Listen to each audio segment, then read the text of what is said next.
বিদায়ী প্রাক্তন সেক্রেটারি মহোদয় আপনাদেরকে কিছু দিক নির্দেশনা দেওয়ার জন্য উনি ওনার একটি ছোট্ট মূল্যায়ন বক্তব্য রাখার জন্য আমি জনাব মুজিবুর রহমান সাহেবকে বিশেষভাবে অনুরোধ জানাচ্ছি এবং উনি সমাপ্ত ঘোষণা করবেন। আসসালামু আলাইকুম। গতকাল শপথ গ্রহণ অনুষ্ঠান প্রধান করছে যে আমি আজকে উপস্থিত সদস্য, সভাপতি, সেক্রেটারি, অন্যান্য সদস্যবৃন্দ, আসসালামু আলাইকুম।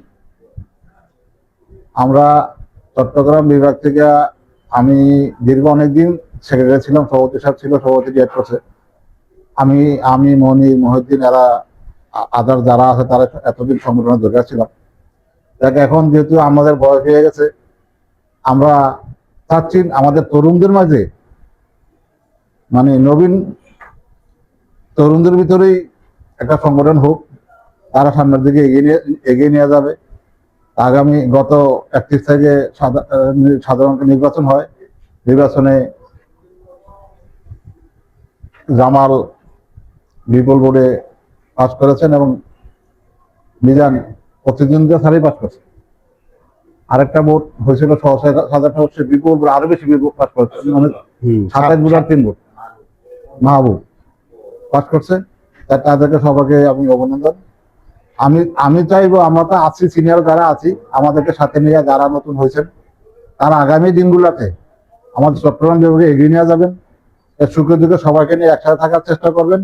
যেখানে বিপদ, যেখানে সমস্যা হয় সেখানে আমাদেরকে রাখবেন, আমাদেরকে ডাকবেন।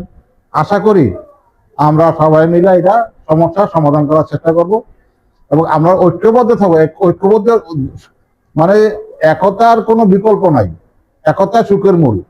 আমার দল ছোট হইলে বিভিন্ন বিপদ আবার আসতে পারে। আমরা যে একতা থাকি আমাদের কোনো সমস্যার অসুবিধা করতে পারবে না।